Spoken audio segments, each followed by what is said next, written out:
Hey everybody, welcome back to No Jumper News. It's Adam22 here with your man AD. Let's get right into these stories. So, first things first. Killer Mike says that the Los Angeles crime wave can be stopped with education, jobs, and affordable housing. The activist rapper believes the solutions for fixing the recent crime wave in LA are simple at face value, but it might take some time and serious effort to implement. People don't have jobs. You're in the middle of a worldwide plague, and generally we just haven't done a good job of making sure young people have trade skills and things of that nature, but we can fix it. As previously reported, there's been a trend of home invasions, burglaries, and armed robberies in wealthy neighborhoods in LA, with celebrity victims including Dorrit Kemsley, Terrence J, and Clarence Avant, and his wife Jackie, who was shot and killed inside their Beverly Hills home.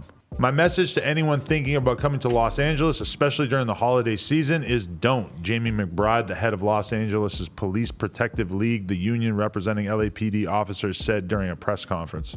I keep seeing these home invasions going down all over LA, and it really does make me wonder, what is the solution? What is the thing that could make people stop doing this kind of thing? And it's really hard to think of anything, because I feel like it's not really an issue of people just wanting to, get by.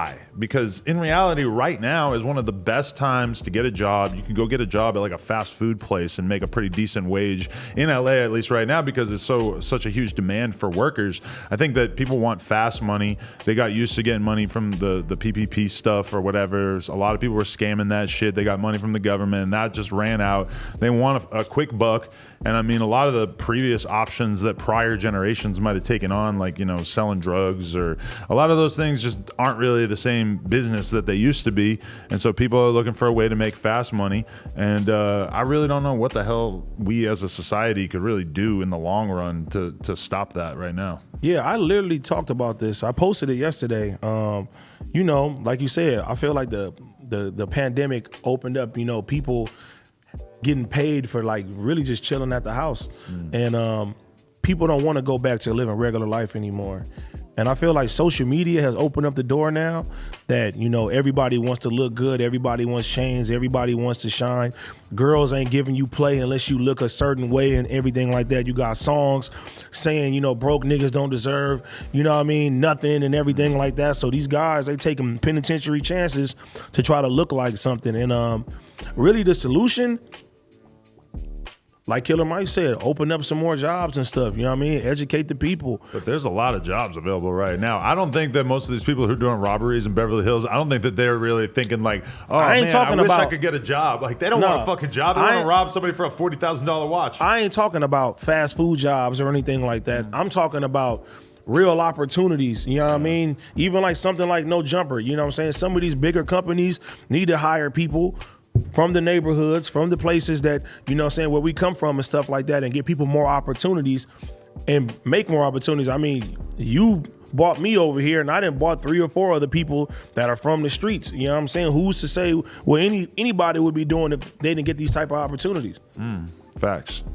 Also, though, I think we just have to acknowledge that this has always been a problem. The difference is that now we have social media. So if there's one clip of somebody getting ran up on in their driveway, it's very, very easy for everybody I know to see it on a whole variety of different Instagram accounts over the course of the next 24 hours. And then at the same time, now everybody has Ring cameras with high quality video footage, which is why a lot of this stuff is being captured in the first place. It's like nowadays when you hear about somebody getting killed, you just assume that you're going to see a video of it at some point. Like the Slim 400 thing, I didn't even actually watch the video through because I didn't want to see it.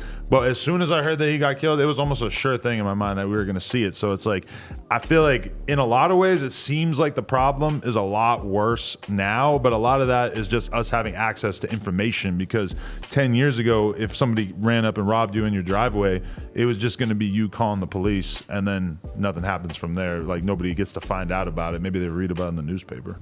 Next story. The trial against Tory Lanez began Tuesday with an informative preliminary hearing on the events of the night allegedly shot Megan Thee Stallion. According to a report by Rolling Stone, the prosecution laid out his case. The Tory Lanez, whose real name is Daystar Peterson, fired a semi-automatic fire gun at Megan's feet in the early morning of July 12, 2020, with one detective testifying that Lanez shouted "dance bitch" before he fired. Megan observed Mr. Peterson holding a firearm, and then she observed him starting to shoot, said Detective Ryan Stoger of the LA LAPD, who interviewed Meg immediately following the shooting. Megan immediately felt pain to her feet, observed blood, fell to the ground, and then crawled to an adjacent driveway of a residence. She described her injuries as bleeding profusely. Tory allegedly apologized to Meg in the aftermath of the shooting and offered her money and begged her to please not say anything, and made reference to the fact that he was already on probation. Tory's defense attorney tried to doubt Megan's version of events and Stogner's interview tactics. You never asked Megan how much she had to drink that day, did you? Lolly asked, leading Stogner to answer, not specifically no. But you are aware alcohol can impair a person's perception and their ability to recall, the lawyer then followed up. A recorded phone call was also played that Tory made from jail to a woman who was also with Meg when the incident happened. Tory apologized on the call for something he did because he was too drunk. Tory got pissed in the courtroom yelling out,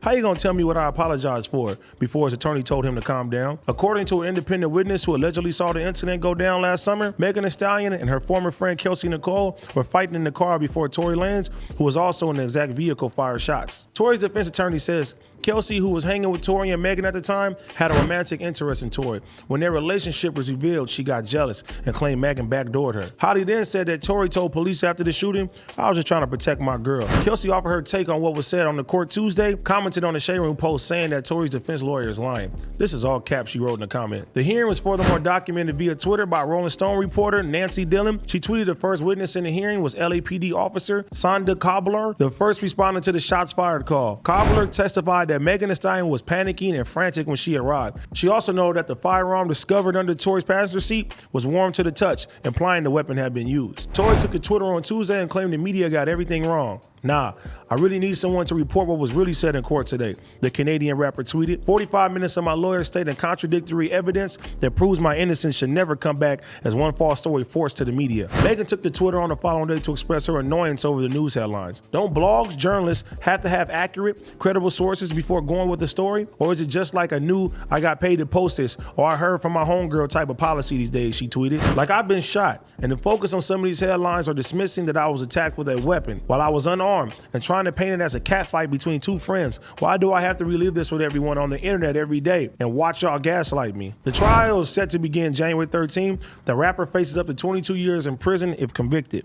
It amazes me how both people involved in this, both sides of the story, are still holding on to their side of the story. You thought that at some point Tory would have took a plea deal, or maybe like Meg's story would have got debunked if it actually wasn't true or whatever, but they've made it all the way up to this point where the trial is going down, and it's just fucking crazy to think that Tory Lanez could potentially get 22 fucking years.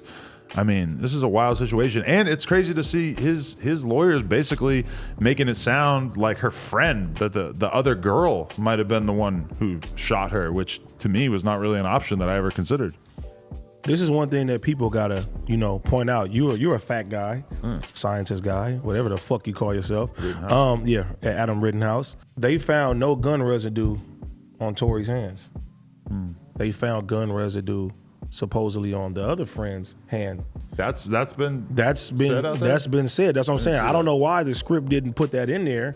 I will show you after that. So they're saying that she has gun residue on her hands. So the way that is looking right now, it don't look like my boy Tory did anything. Wow, AD with the smoking gun right there. I did not know that. That's interesting. I don't know. Can we fact check that? Fact check it. Look it up. Either way, it's very interesting to see them If both. you pop a gun, you would have gun residue in your hands. I think it's very telling and interesting that both of them seem to have the same complaint right now about how they're being treated unfairly by the media and or social media, and that is clearly playing into this in a very, very significant way. But ultimately, the decision is not really going to matter what is said on social media or whatnot. It's going to be a decision made in court, and we're just going to have to accept that, I guess. Although I really highly doubt that the opposing sides are really going to accept the verdict. Don't you think that like pretty much both sides are going to stay entrenched on what they think happened? Hey, I've always stayed very much in the middle. I don't know. I'm waiting to see all this evidence. I'm sticking to the facts, and the facts is looking a little crazy right now, a little suspicious to me.